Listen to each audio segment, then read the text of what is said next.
Will Superman and his assembled family be able to drive back the forces of the Phantom King, and will they be able to rebuild a better Phantom Zone? Well, let's hop into the pages of Action Comics number 1081, the grand finale of this Mark Waid weekly series, and find out what happens next together, shall we? So then, as we left off in the last issue, and yes, I know it's been a while, Zadu the Phantom King managed to escape. Whatever time hole it was, Aethyr threw him into, and because of that, he's become something of a legend amongst the Phantom Zone criminals, the ones that weren't put back in. To the Phantom Zone have decided to rally alongside their king out of a sense of either respect or fear, take your pick. Honestly, I love the idea that surviving Aethyr and his time warp has given Zadu more space prison cred than he's ever had before. Superman and his family will need to stop the Phantom King in whatever he's planning. Unfortunately, they're going to be down a member as the technology that allows Mon-El to be in two places at once is slowly failing, meaning he's not going to be here much longer. Clark bids a teary farewell to his beloved brother from another world while also vowing to not rest until he cures the poison that's keeping Mon-El in the zone, though if you're a fan of Legion of Superheroes, you know that Superman won't actually cure that problem, not in this time at least. And because this is the final issue of a 12-issue weekly series, everything starts moving really fast after that. The rogue Kryptonians end up jumping Superman and his family at their base, and the motivated goon squad ends up making short work of our heroes. At first I was going to complain how easily the good guys were defeated, but trust me, this is all going to end up making much more sense later on. The Super Family is brought before the Phantom King, who gloats about his impending victory, saying how much he managed to survive, clawing his way through time for millennium, to escape Aethyr's punishment powered only by his burning hatred for the House of El.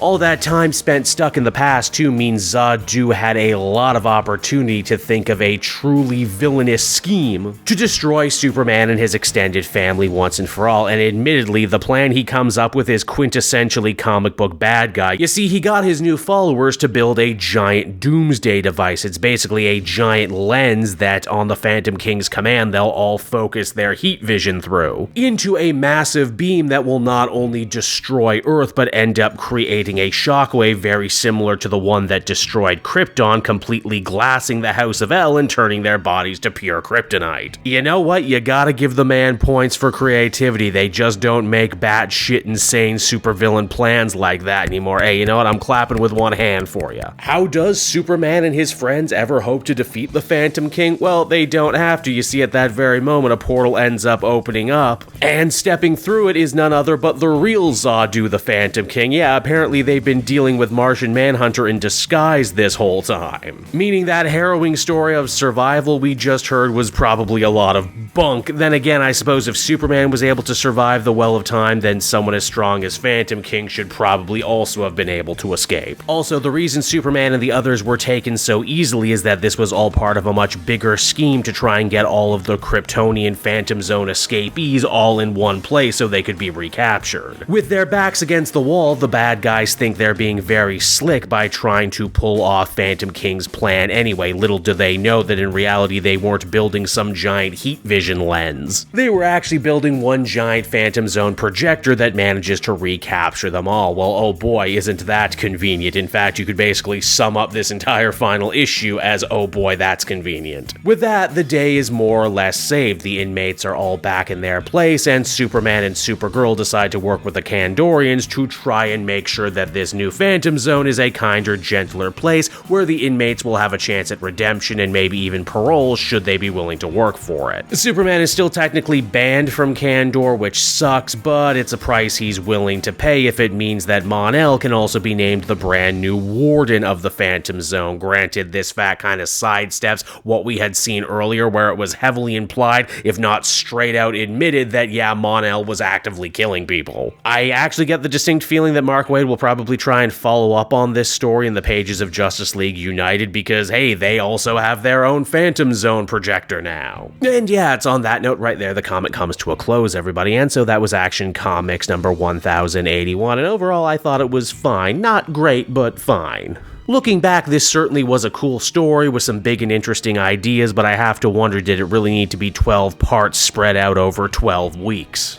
Honestly, I would say maybe no. In the end, everything feels a little too thin for its own good, and the wrap-up is incredibly quick and incredibly convenient. I suppose it is nice that the Phantom Zone does get a much more modern updating, especially now in an era where we know all the horrors of the prison industrial complex, so it's probably a better idea for Superman to be pursuing more restorative justice in his super prison. I also have some pretty big question marks, too. What the hell was the point of making Phantom King the final boss in all of this when they spent so long building up Aethyr? In fact, stories like this basically stand as a giant testament to why they don't use Phantom King more often. But by far, though, it's the Mon-El stuff that's the real head-scratcher. I'm not even that big a Mon-El fan, and I have to wonder, is Mark Waid a Mon-El fan? On one hand, this story could be viewed as one giant love letter to the character and his importance and his history with Superman. And yet, on the other hand, this is probably a much more darker, more morally compromised version of the character than we've ever seen before, and a lot of that stuff just kind of gets left hanging with little to no resolution. Again, I get the distinct feeling that if Mark Waid moved a Phantom Zone projector onto the Justice League satellite, it's because he plans to do something with this later, and I hope he does. Overall, I'd give this one a 7 out of 10. Perfectly enjoyable, not necessarily mind-blowing. I've certainly read worse. For what it's worth, I'm also really excited about the next part of this Superstars era of Action Comics, as we are going to be treated to a 3-parter from John Ridley. Here's hoping he can offer up something a little bit more substantial. Hey there everyone, it's your pal Cape Joel again, and if you're seeing my face right now, that means you watched to the end of the video, and I'll always be grateful for that. Retention helps in this crazy YouTube game, and so does becoming a patron. If you head on down to the description, you can find a link to my Patreon page.